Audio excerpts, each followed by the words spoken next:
Hi there RV and trailer owners. Today we're going to be taking a look at Spectro Wiring's steel tubing clamps. These are available in 3 different sizes. You can get 1/4 inch, 1/2 inch, or 3/4 for the appropriate size wiring or hoses that you need to secure.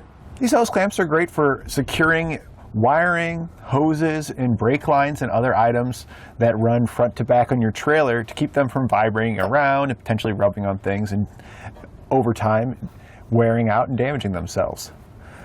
They come in various sizes for the various different components. You want to try to match the size as close as possible. That's going to minimize the amount of vibration it has because it's going to hold it secure inside the clamp. But you don't want one that's too small because we don't want to crush our lines or damage them.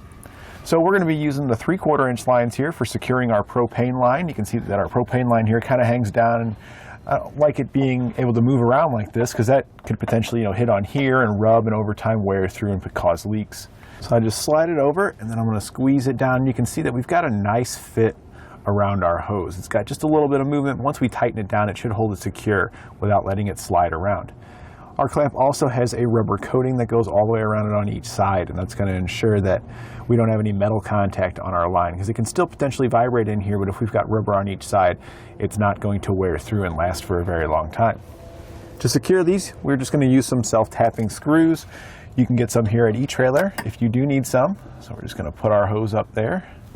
We'll then just slide our self-tapping screw through the eyelets in the clamp, and we're going to secure it down. The self-tapping screws we're going to use an 8mm socket. So at this point now we've got this hose secured here, we're just going to follow the hose back, and at any point where it seems to hang down, where it could potentially vibrate and rub, we're going to secure those. We ran ours into the bottom of our Mantis trailer that we're working on here, but here's a more typical bottom and underside of a trailer. You don't usually have something you can just go straight up in, so you're normally going to secure your lines to the frame or any cross beams. The smaller sizes, such as the 1/2 inch and 1/4, are really good for wiring, as well as electric over hydraulic conversions. If you're putting brake lines on your trailer, the 1/4 inch is recommended for most of the 1/4 inch lines that you're going to get because it'll hold it secure and keep it from vibrating. And the larger 1/2 inch hoses can be used for the flexible brake hoses where they go down from the frame of the trailer to the wheels. The 1/4 inch lines would also be good for an application like this. This is on a boat trailer that has surge brakes on it. We can see the brake line where it runs across the axle here.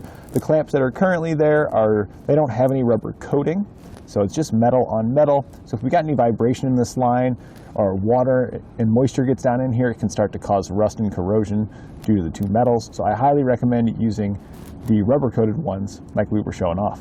And that completes our look at Spectro Wiring's steel tubing clamps.